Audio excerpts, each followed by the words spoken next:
It's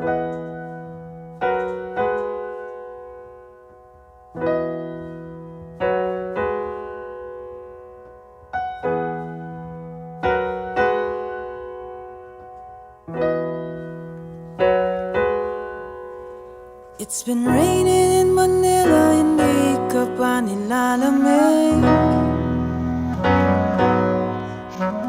It's been raining in Manila, hindi ka pa nilalamig.